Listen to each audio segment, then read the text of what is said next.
Now, the account of the origin of the physicians of Mumbai is the most famous and well-known of folk tales in and of Wales. There is no doubt about that. And it's not just me that's saying that. I mentioned at the beginning that the very first of the physicians of Mumbai had the name of Rhiwallon. And he, of course, had 3 sons who also became physicians. But it's the first was Rhiwallon. Now, in the neighbouring parish of Llanlysant,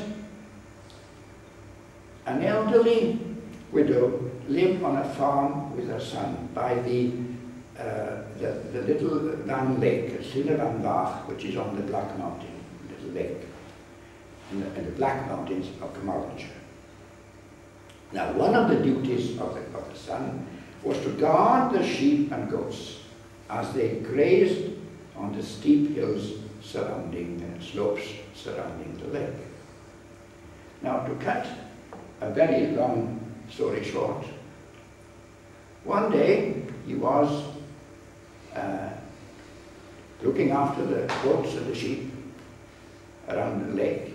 He beheld coming out of the lake the most beautiful maiden that mortal eyes had ever seen.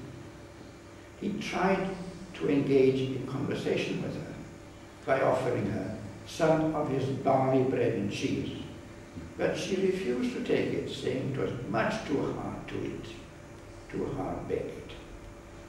Next day, he came up to the lakeside, but brought with him, this time, some very lightly cooked bread, almost doughy, and he offered her.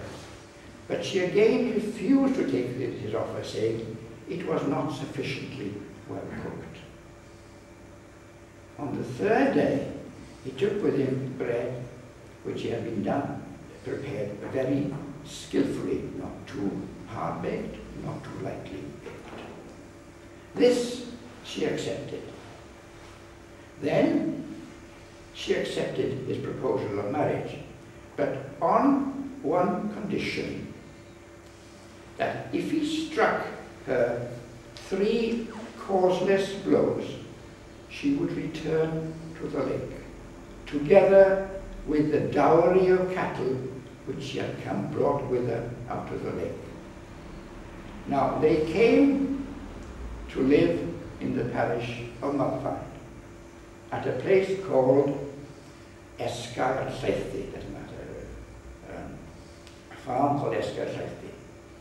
A place I happen to know like the back of my hand, since it was the neighbouring farm to the one where I was born and bred.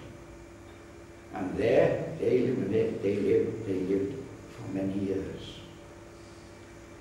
But on one occasion, she and her husband had been invited to a wedding at a church in Mumbai.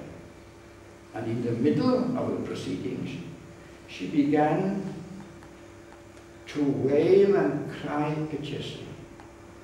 So she was touched on the shoulder by her husband and told to desist. This was the first of the causeless blows. On another occasion, they were at a funeral, and she burst out into kind of immoderate laughter and was in the highest of good spirits. Her husband asked her to be more respectful on that occasion and kind of reprimanded her by putting his hand on her shoulder. This was the second of the causeless blows. There was a 3rd time, they had been invited to a special social occasion in an adjoining parish. And they'd both been asked to attend. And he told his wife to go and fetch the horse, fetch the horse, so that they could ride, 2 horses, so that they could ride to this place. And she was a bit tardy, she didn't go sufficiently quickly, and so he got his glove and smacked her on the shoulder. And this was the third causeless blow. Immediately, she called together her dowry of cattle which she had brought with her, and they went back to the lake and disappeared beneath its waters. But when she called, in fact, her dowry, her cattle, two of the oxen were actually ploughing the field in front of the house at Aberystwyth. And when they heard this, they immediately dragged the plough all the way back, which is about 2.5 miles, to the lake, and left a furrow all the way. Now, as it happens, we had my father, we had a heft on the mountain, and a heft is where the sheep can stay. They're habituated to stay there, and they don't wander. There are no fences. You get what I mean? They will just stay there naturally. And this furrow went through the middle of the heft. I can see it now. And at one place where it kind of crosses a tiny little stream, there is a kind of flattish stone, which is about this length long and about that wide. And on it, and as the animals went back from this, there was a little black calf, and he trod on this stone, and the footprint can be seen today. I've seen it myself, in fact, many a time when going up to get the sheep down. If the mist was down, we waited for the mist to rise, and I was always told to wait at this stone, because this was in the center of the head.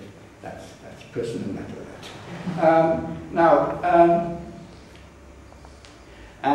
So she called all the dowry and back to the lake, and she disappeared in the lake, her and all her dowry of cattle. And she left her husband and 3 sons back at the farm in Aberystwyth. Her eldest son grew up to us afterwards, would wander about the mountain, hoping to meet his mother. One day, he did meet her at a place called what became to be known as the Physician's Gate. And she told him, and I quote, that his mission on earth was to be a benefactor to mankind by relieving them from pain and misery through healing, for which purpose she furnished him with a bag full of medical prescriptions and instructions for the preservation of health. And also that he and his family would become, for many generations, the most skillful physicians in the country. But that was the end of that, in that he never saw again. And now you know all that I know. Thank you very much.